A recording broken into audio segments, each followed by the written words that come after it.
नमस्कार दोस्तों, आज का हमारा पहला लेक्चर है ट्रिग्नोमेट्री के ऊपर। तो ट्रिग्नोमेट्री में हम जानेंगे कि ट्रिग्नोमेट्री होता क्या है। उसके बाद इस ट्रिग्नोमेट्री में जो हमारे रेशियोज बनते हैं इन एंगल्स को लेकर के, ठीक है, कि हमारा साइन थीटा क्या होता है, कॉस थीटा क्या होता है, ये जो चीज़ें होती हैं इनको हम डिटेल में समझने की कोशिश करेंगे। तो आइए समझते हैं। देखिए, जो ट्रिग्नोमेट्री होता है ये 3 वर्ड से मिलकर बना है, ट्राई, गोन और मेट्री। ट्राई का मतलब हो गया 3, गोन का मतलब हो गया एंगल और मेट्री का अर्थ हो गया study. That means trigonometry is all about the study of 3 angles. अब ध्यान से आप देखिए,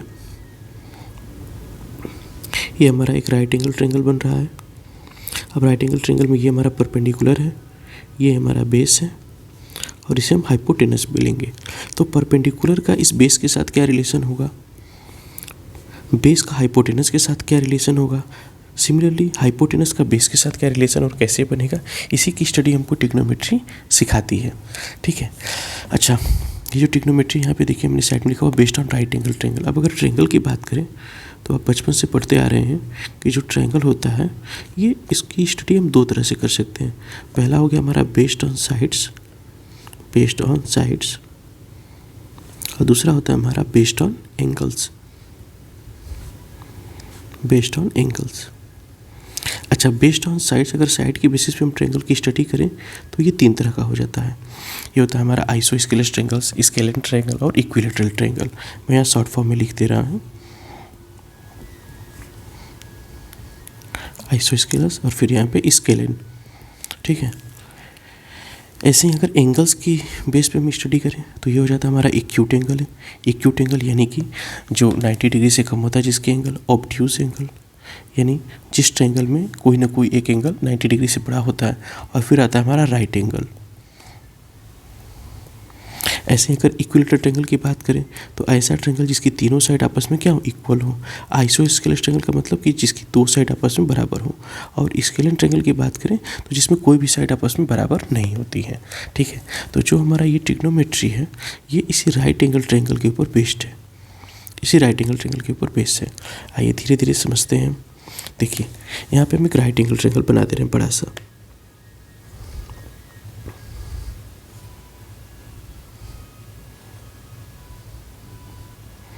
ठीक है। अब इसका मैं नेमिंग कर दे रहा हूँ ABC। आप कुछ भी नेम कर सकते हैं बट ABC कॉमन होता है इसलिए मैंने ABC कर दिया। अब ये जो AB है हमारा, ये एक तरह से इस ट्रायंगल पे परपेंडिकुलर का काम कर रहा है और ये जो है ये बेस है और AC हमारा हाइपोटेनस बन जा रहा है।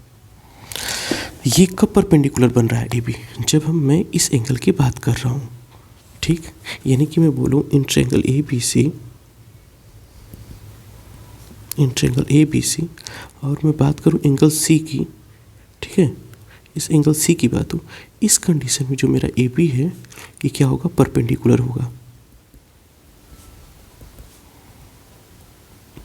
होगा और जो BC है ये बेस होगा।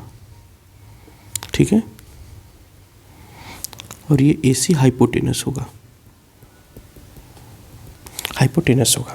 बट अगर इसी ट्रायंगल में मैं बात करूं इस एंगल की, ध्यान से देखिएगा इसको, इस एंगल की बात करूं यानी एंगल A की बात करूं तो यहाँ पे चीज़ें चेंज हो जाएंगी। यानी अब मैं कुछ ऐसे ट्रायंगल की बात कर रहा हूँ,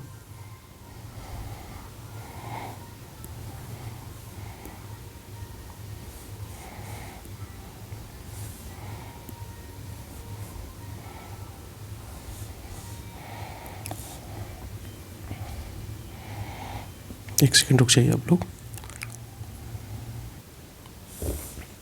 ठीक है दोस्तों, तो अब ये जो हमारा ट्रायंगल है हम क्या कर रहे हैं, इसको रोटेट कर दे रहे हैं। रोटेट करने का मतलब कि ये पूरा कुछ ऐसे हो जा रहा है जब मैं बात कर रहा हूँ एंगल A की, यानी ये कुछ ऐसे। अब देखिए, जब ये रोटेट हो रहा है तो B हमारा यहाँ पे आ जाएगा। ठीक है, A यहाँ आ जाएगा और C यहाँ पे आ जाएगा। तो जो मेरा हाइपोटेनस है ये तो हर हाल में AC ही रहेगा। लेकिन अगर बात करें परपेंडिकुलर और बेस की, जैसे अभी बात होने जा रही है इस एंगल A के बारे में, यहाँ पे, ठीक है। तो देखिए अब जब एंगल ए की बात हो रही है तो एंगल ए हमारा क्या बन गया, बेस बन गया, और बी सी क्या हो गया हमारा, परपेंडिकुलर हो गया। यानी कि डिपेंड ये कर रहा है कि मैं किस एंगल की बात कर रहा हूँ। ठीक है। अब इस कंडीशन में अगर हम बात करें इस एंगल की, इसी ट्रायंगल ए बी सी में, ठीक है, यानी कि ये अगर जो मैंने लिखा हुआ है तो ये फिगर 1 के लिए है, इसका नाम मैं दे रहा हूँ फिगर 1। ठीक है। और ये जो लिखने जा रहा हूँ ये मेरा हो जाएगा फिगर 2 के लिए, फिगर 2। अब ध्यान समझिएगा, इस एंगल की बात हो रही है, एंगल ए की।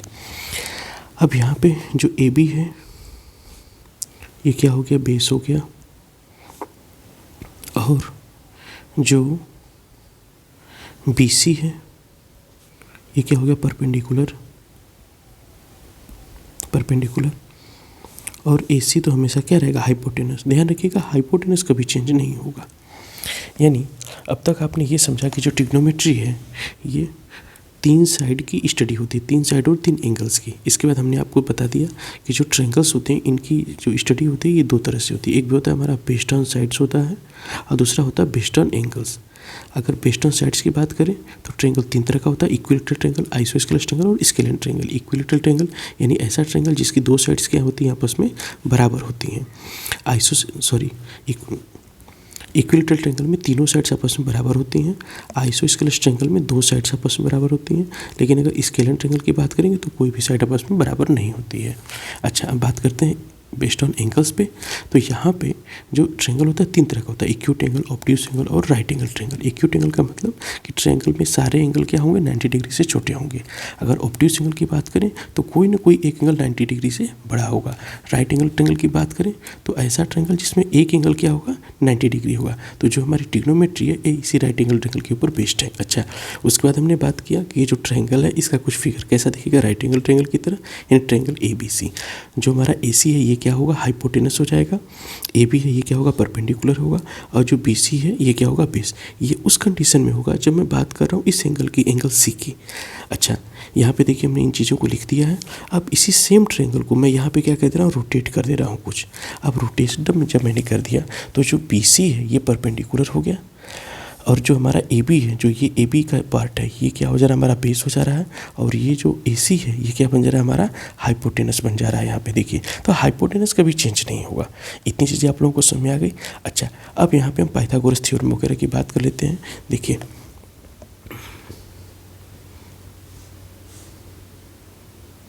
अगर ये हमारा राइट एंगल ट्रायंगल फॉर्म हो जा रहा है तो पाइथागोरस थ्योरम क्या बोलता है, ये तो आपने बचपन से पढ़ा हुआ है कि हाइपोटेनस का square is equal to base का स्क्वायर प्लस परपेंडिकुलर का स्क्वायर, है ना। कहने का बात अलग, कोई परपेंडिकुलर पहले कोई बाद में कहता है। तो मैं यहाँ पे लिख देता हूँ इन ट्रायंगल ए बी सी। ध्यान दीजिएगा अभी बात हो रही है एंगल सी की, ठीक है, एंगल सी की। इन ट्रायंगल ए बी सी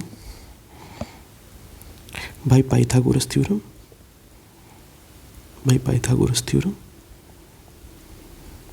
ठीक है। हम लिख सकते हैं परपेंडिकुलर का स्क्वायर प्लस बेस का square is equal to hypotenuse का स्क्वायर। अभी जो परपेंडिकुलर है यहाँ पे बात किया जाए तो क्या हो जा रहा है, ए बी हो जा रहा है, यानी मैं लिखूँगा ए बी का स्क्वायर प्लस बी जो है बेस है यानी बी सी का square is equal to hypotenuse.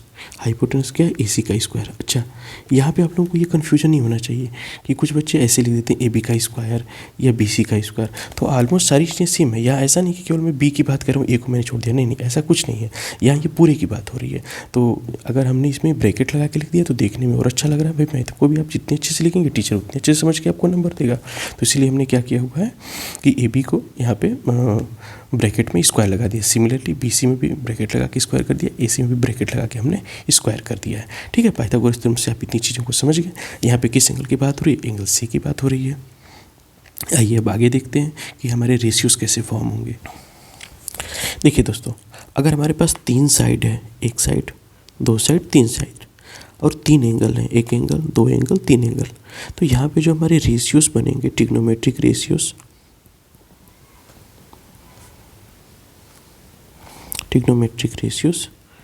ये 6 होंगे। ट्रिग्नोमेट्रिक रेशियोज कितने होंगे, 6 होंगे। अब ये कैसे बना है समझिएगा। अगर मान लीजिए मैं परपेंडिकुलर ले रहा हूँ ए बी, और यहाँ पे ये हो जा रहा है हमारा बी सी बेस, और ये हो जा रहा है हाइपोटेनस। हाइपोटेनस क्या है हमारा, ए सी है, तीनों है। यहाँ पे मैं मेंशन भी कर दे रहा हूँ, परपेंडिकुलर, बेस और हाइपोटेनस। तो मैं इस परपेंडिकुलर में एक बार परपेंडिकुलर से डिवाइड कर दूँ, ठीक है, और एक बार बेस से डिवाइड कर दूँ, यानी कि सारे में किसी न किसी से डिवाइड करता रहूँ, ठीक है। तो मेरे रेशियोज कैसे बनेंगे देखिएगा। देखिए ये है हमारा परपेंडिकुलर, अब इसमें मैं डिवाइड कर दे रहा हूँ परपेंडिकुलर से, सॉरी आइए परपेंडिकुलर में मैं डिवाइड कर दे रहा हूँ सबसे पहले हाइपोटेनस से, ठीक है। तो ये हमने रेशियो ले लिया परपेंडिकुलर का हाइपोटेनस के साथ, P अपान H। तो P अपान H को मैं इस ट्रायंगल के थ्रू क्या लिख सकता हूँ, ए बी अपान में ए सी, और इसका नाम हो जाएगा दोस्तों साइन थीटा। साइन थीटा, ध्यान दीजिएगा यहाँ पे जो थीटा है, ये जो थीटा ये बात कर रहा है एंगल सी की, तो मैं इस चीज़ को ऐसे भी लिख सकता हूँ साइन सी, साइन सी, क्योंकि बात किसकी हो रही है, एंगल सी की हो रही है। सिमिलरली अगर मैं इसको देखूं, चलिए आपके लिए मैं इसको कॉपी कर दे रहा हूँ साइड में ही,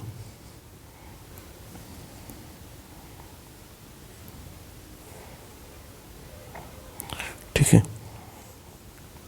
अब इसको देखिएगा, अब मैं क्या कर रहा हूँ, ये देखिए मेरा पहला रेशियो आ गया। दूसरा रेशियो क्या है कि मेरा जो परपेंडिकुलर है इसमें मैं बेस से डिवाइड कर दे रहा हूँ।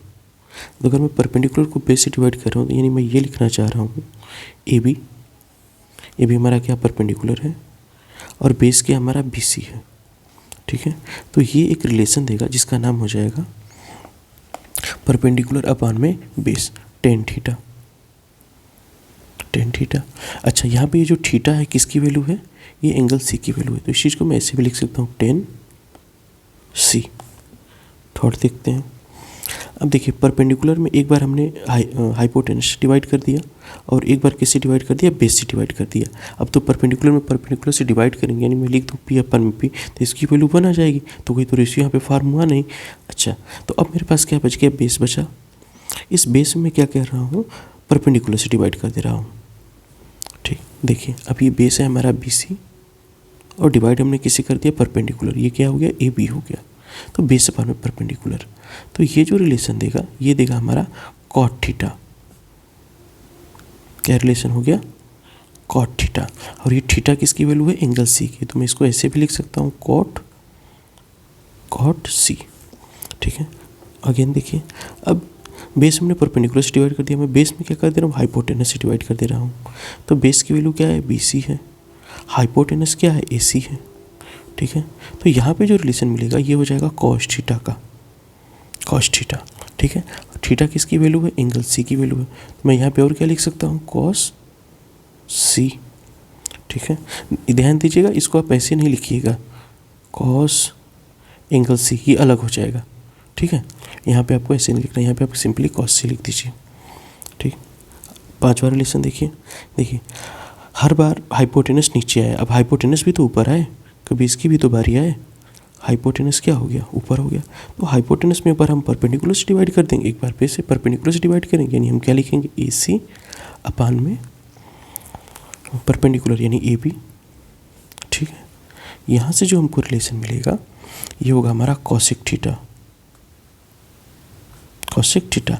थीटा किसकी वैल्यू है, एंगल सी की वैल्यू है, एंगल सी यानी इस ट्रायंगल के लिए। इसको मैं और क्या लिख सकता हूँ, कोसेक सी,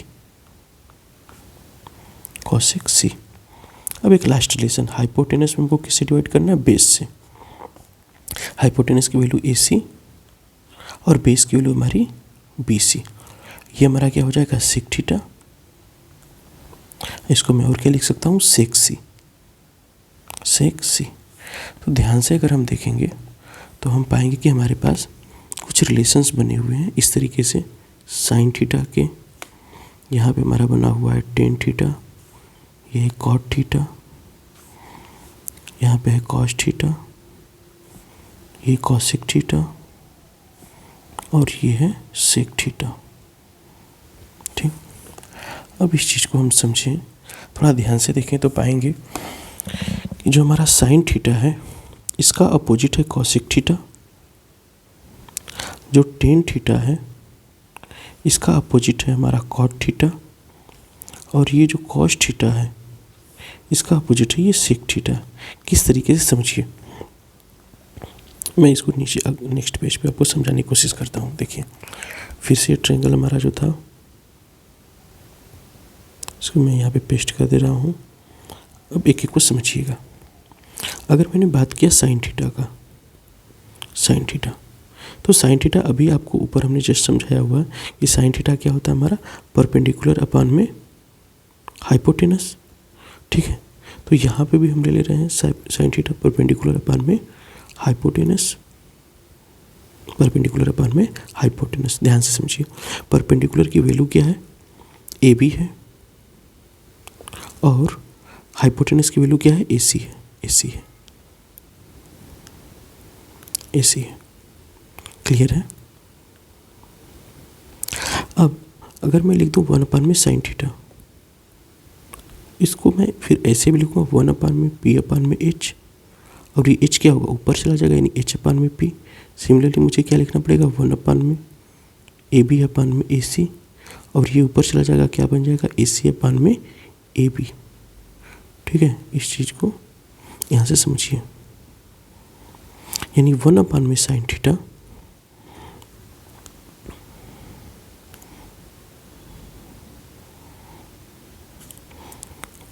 में साइन थीटा आपको क्या दे रहा है, ए सी अपान में ए बी, और ए सी हमारा क्या है, ए सी हमारा हाइपोटेनस है, और ए बी क्या है, हमारा बेस है। और तो ये नहीं कि एच बाई बी जो है वैल्यू, ये क्या बनाती है, कॉसेक थीटा बनाती है। अभी हमने समझा था ये रिलेशन बन रहा है, तो हम ये कह सकते हैं, इस तरीके से कंक्लूजन पे पहुंच सकते हैं कि जो हमारा 1 साइन थीटा है ये क्या बन जाएगा, कॉसेक थीटा। सिमिलरली 1 में कॉसेक थीटा क्या बन जाएगा, हमारा साइन थीटा। यानी अगर मैं एक ट्रायंगल ले लूँ कुछ ऐसे, इसका मैं नाम दे दूँ पी क्यू, और हाँ मैं नाम बदल दे रहा हूँ ताकि आप जो है ना कि क्वेश्चन को अच्छे से समझ पाएँ। पी क्यू की वैल्यू मान लीजिए 3 हो जा रही है, ये 4 हो जा रही है।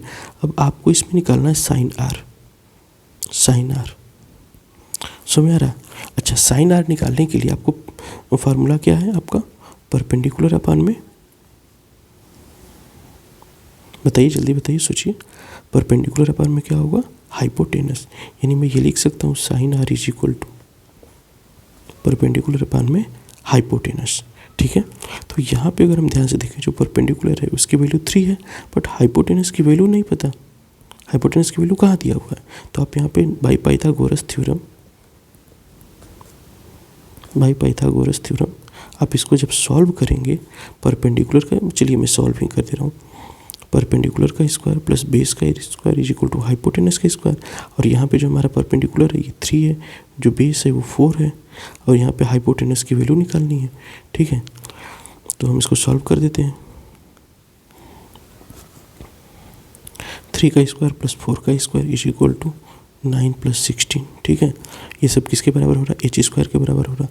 अंडर रूट में 25 किसके बराबर हो गया, एच स्क्वायर के बराबर हो गया। तो एच बराबर क्या हो जाएगा, 5 हो जाएगा। ठीक है, एच बराबर क्या हो गया हमारा, 5 हो गया। अब इस वैल्यू को आप यहाँ पे पुट कर सकते हैं। जब आप पुट करेंगे इस चीज़ की वैल्यू, क्योंकि ये क्या बन गया, ये जो एच है हमारा, ये एच ये 5 के बराबर आ गया है, तो ये वैल्यू हमारी हो जाएगी 3/5। तो सिमिलरली मैं यहीं से आपसे पूछूं, इस पूरे को आप देख के ये बता पा रहे हैं इस समय, sine R is equal to आपका क्या हो जा रहा है, परपेंडिकुलर अपान में हाइपोटेनस, यानी ये वैल्यू आपकी 3/5 हो जा रही है। और मैं आपसे पूछूं क्या, बताइए हमको कॉसेक आर। ठीक है, आपको क्या बताना है, कॉसेक आर बताना है, कॉसेक आर बताना है। तो दो चीज़ें, आप कॉसेक आर इस तरीके से बता सकते हैं, ये हो जाएगा हमारा हाइपोटेनस अपान में परपेंडिकुलर, और हाइपोटेनस क्या है 5 है, और परपेंडिकुलर की वैल्यू क्या है 3 है, 5/3। मैं चाहूँ तो ऐसे भी बता सकता हूँ कि जो कॉसेक आर होगा ये होगा 1/sin r, तो 1/3/5। अल्टीमेटली इसको भी सॉल्व करने पे क्या आएगा 5/3 आएगा। तो उम्मीद है आपको यहाँ तक ये बात अच्छे समझ में आ गई होगी कि जो साइन थीटा होता है वो कॉसेक थीटा का इन्वर्स होता है, यानी अपोजिट होता है, और जो कॉसेक थीटा होता है वो साइन थीटा का अपोजिट होता है। ठीक है, इसी तरीके से मैं बात करूं अगर कोसेक थीटा की, सेक थीटा की, टेन थीटा की, तो ये सब आपस में क्या होंगे इन्वर्टिबल होंगे। चलिए बात करते हैं सेकंड रिलेशन की। तो जो हमारा कॉस थीटा होता है ये कुछ 1/सेक थीटा के बराबर होता है। ठीक है, और इस चीज़ को मैं ऐसे भी लिख सकता हूँ sec theta is equal to one by cos theta. ठीक है, अब ये जितना हल्के मैंने लिख दिया, आपको समझ में आया ना आया ये आप समझेंगे। फिर से बता दे रहा हूँ कि देखिए कैसे हुआ, इसको हल्के में नहीं लीजिएगा, एक एक चीज़ आपको समझ में आना चाहिए, क्या लिखा गया है, क्या मतलब है किसी भी चीज़ का, समझिए। कॉस थीटा इक्वल टू क्या होगा, मैंने बताया बेस अपान में हाइपोटेनस। ठीक है, बेस की वैल्यू क्या है यहाँ पे BC है, और हाइपोटेनस की वैल्यू क्या हो जा रही है AC हो जा रही है। हाइपोटेनस तो कोई बदलेगा ही नहीं। आइए आगे देखिए, हमारा जो सेक थीटा होता है, चलिए सेक थीटा क्यों मैं निकाल रहा हूँ, मैं 1/कॉस थीटा कर दूँ, तो 1/कॉस थीटा यानी 1/B/H, तो ये क्या हो गया H/B हो गया, H/B। अब बताइए कि जो सेक थीटा होता है ये किसके बराबर होता है, हाइपोटेनस अपान बेस के ही तो बराबर होता है, और हाइपोटेनस की वैल्यू क्या है यहाँ पे AC है, और ये क्या है जो हमारा बेस है ये हो जा रहा है BC। तो यहाँ से आप देख सकते हैं इस चीज़ को, ये सब आपस में क्या आ रहा है, बराबर आ रहा है। ठीक है,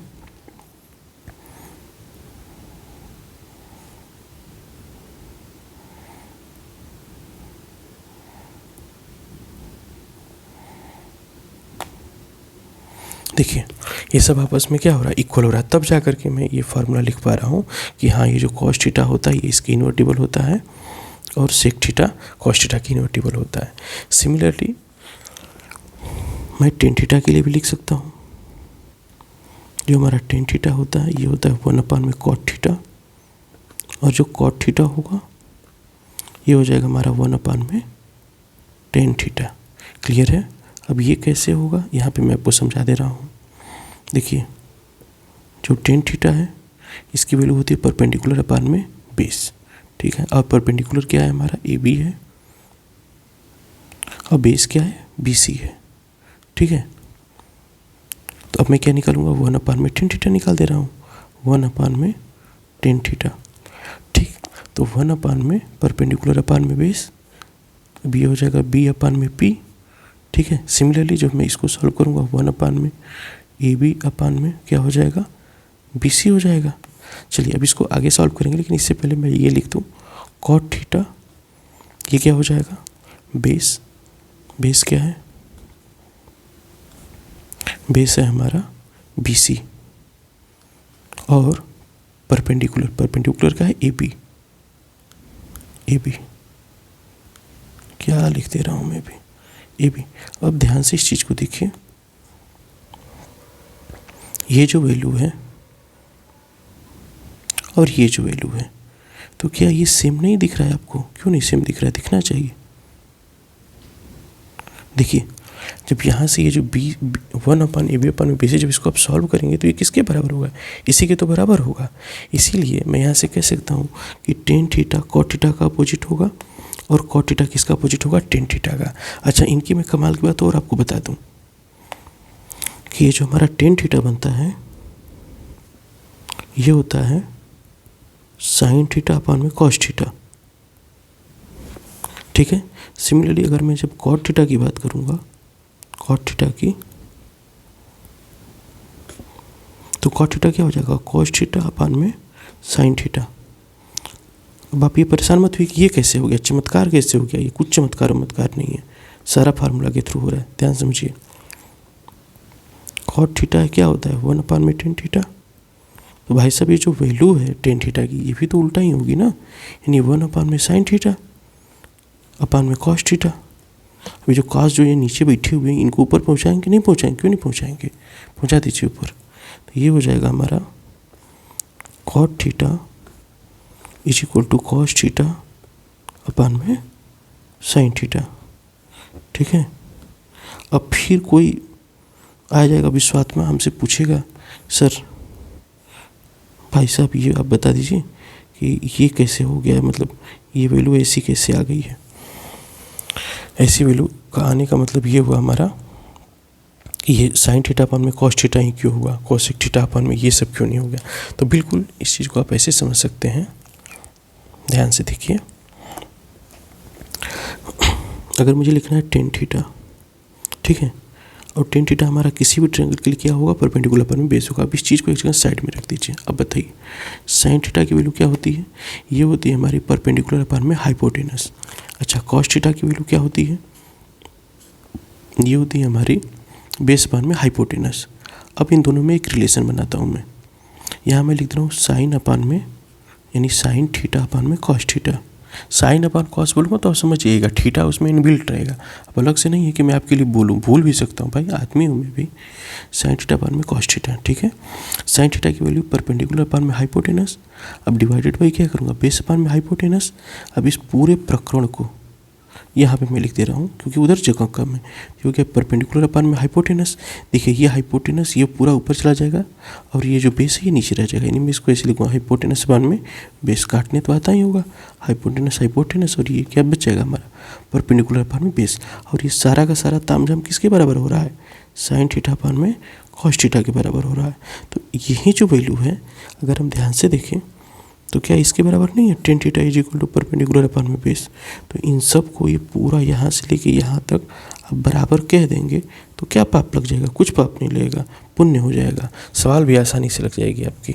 तो समझिएगा चीज़ों को धीरे धीरे, ठीक है। तो उम्मीद करते हैं आपको यहाँ तक जो है कई सारी चीज़ें समझ में आ गई होंगी। चलिए आप कहें तो मैं एक बार रिविज़न भी करा देता हूँ, आइए रिविज़न करा दें। देखिए हमने समझ लिया कि ट्रिग्नोमेट्री क्या होता है। अच्छा ट्रिग्नोमेट्री कुछ लोगों को स्पेलिंग भी मिस्टेक होती है, ध्यान से देख लीजिएगा। मेरा मिस्टेक हो जाएगा चल जाएगा, आपका मिस्टेक नहीं होना चाहिए, ठीक है। हमने समझ लिया कि जो ट्रिग्नोमेट्री होता है यानी स्टडी ऑफ थ्री साइड्स या फिर थ्री एंगल्स हो जाएगा, study of three sides and three angles. यहाँ तक हमने समझ लिया। फिर हमने बात कर ली कि जो ट्रिग्नोमेट्री है इसमें रेशियोज कितने होते हैं, ठीक है, इसमें रेशियोज कौन कौन से होते हैं।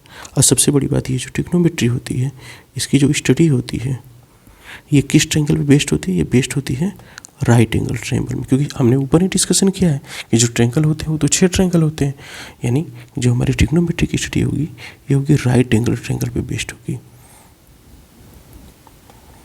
राइट एंगल ट्रायंगल पे बेस्ड होगी। अच्छा बात कर लेंगे रेशियोज की, तो रेशियोज निकल करके कितने आते हैं भाई, 3 साइड है तो रिलेशंस भी कितने आ जाएंगे, 3 का जस्ट डबल 6। तो रेशियोज क्या क्या आ गया हमारे, सबसे पहले आया था साइन थीटा, और साइन थीटा का अपोजिट क्या था हमारा कोसेक थीटा। भूल नहीं जाना है इन सबको कि चलो सर तो लिख दे रहे हैं, मुझे क्या ज़रूरत है पढ़ने की, आप भी मेरे साथ साथ नोट बनाइए और इनको पढ़ते रहिए।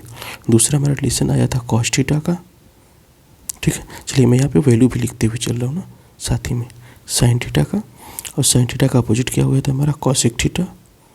कोसेक थीटा साइन थीटा किसके बराबर था, बोलिए मन में रिवीजन कीजिए, मैं पूछ रहा हूँ तो, परपेंडिकुलर अपान में हाइपोटेनस। कोसेक थीटा किसके बराबर हो जाएगा, जस्ट उसका अपोजिट यानी हाइपोटेनस अपान में परपेंडिकुलर, ठीक है। दूसरा हमारा रिलेशन क्या था कॉस थीटा का, कॉस थीटा क्या हो जाएगा, ये हो जाएगा हमारा बेस अपान में हाइपोटेनस, ठीक है। और कॉस थीटा का अपोजिट क्या था, सेक थीटा था, तो सेक थीटा अपोजिट यानी कि 1 अपान में बेस अपान में हाइपोटेनस, ये क्या हो जाएगा हाइपोटेनस अपान में बेस। समझ में आ रही है बात, आनी चाहिए। आगे क्या है टेन थीटा, टेन थीटा बराबर क्या होगा बताइए, सोचिए जल्दी से। टेन थीटा बराबर होता है हमारा परपेंडिकुलर अपान में बेस। टेन थीटा का अपोजिट क्या होगा कॉट थीटा होगा, और कॉट थीटा क्या हो जाएगा जस्ट अपोजिट यानी बेस अपान में परपेंडिकुलर। इतनी बातें हमने कर ली हैं। अच्छा इसमें कुछ इंपॉर्टेंट भी था, हाँ जी बिल्कुल इंपॉर्टेंट था। ये क्या था टेन थीटा का फार्मूला, हमने लिख दिया था tan theta is equal to sine theta upon में कॉस थीटा।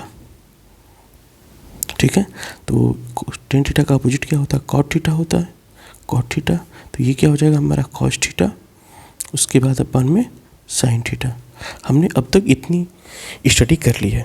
ठीक है, अब इसके बाद हम लोगों को चीज़ों को समझना है, तो धीरे धीरे हम अपने लेक्चर्स को आगे बढ़ाते जाएंगे और इसके बाद हम समझेंगे कि ट्रिग्नोमेट्रिक रेशियोज़ क्या होती हैं, ट्रिग्नोमेट्रिक आइडेंटिटीज़ क्या होती हैं, उनके ऊपर क्वेश्चंस कैसे लगते हैं। तो वन बाय वन हम चीज़ों को समझेंगे। तब तक के लिए थैंक्स। मैं एक बार इसको एक साथ कर दूँ ताकि आपको अगर स्क्रीनशॉट लेना रहे तो आप ले सकें। ये देखिए, ये हमारा फर्स्ट पेज है। ठीक, ये सेकेंड पेज है, ये हमारा थर्ड पेज है, ये फोर्थ पेज है। तो मिलते हैं दोस्तों आपके से अगले वीडियो में। तब तक के लिए थैंक यू। आप रिवीजन करते रहिएगा।